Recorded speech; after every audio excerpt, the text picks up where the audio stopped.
some of the people I kept comparing, they're all the same. It was like you, Austin Idol, Jimmy Valiant, the Freebird, like Michael Hayes, all kind of the flamboyant, like the that was my list. That's who I would go through. Well, then Cornette, this thing popped up on the Freebirds. Somebody had emailed in, wanting to know, hey, basically, tell us about the Freebirds. Now, Cornette pulled 25 minutes on the Freebirds. Yeah. I'm not expecting you to pull 25 minutes. I'm hoping to maybe get 25 seconds out of you on the Freebirds. Can you tell me anything about the Freebirds, any of the three, individually, as a group, where they're at, if you were ever with them, anything you know about the Freebirds, go. Okay, well, I met Terry in the Gordy. microphone. I met Terry Gordy and Michael Hayes. I worked for Nick Goulas in 1978. They'd come in from Mississippi. So they gave me they gave me Gil Calkins' number and his dad, George, there. So he gave me the number to the Mississippi territory. Yeah, speak up a little bit. Okay?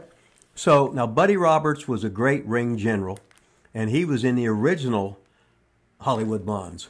Oh, really? With Jerry Brown. Jerry Brown and Buddy Roberts were the original Hollywood Blondes. The second one was me and Ted Oates. The third one was Brian Pillman with Steve Austin. They were the third set of Hollywood Blondes. So Michael was always a great talker. A great worker? No. Flamboyant as hell. But what a fucking mouthpiece. He was a heat magnet. A heat-getting machine. Buddy Roberts was one of the greatest ring generals in pro wrestling. He could have a match. He could work with anybody.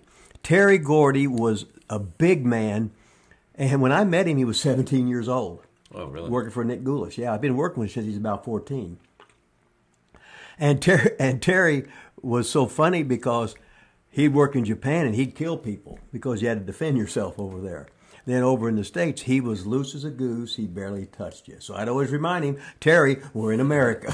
He'd start laughing. But would the Freebirds drink a lot? Hell yeah. As a fucking team, were they fucking great? Hell yeah. Buddy Roberts was the quarterback. Terry Gordy was an ass kicker.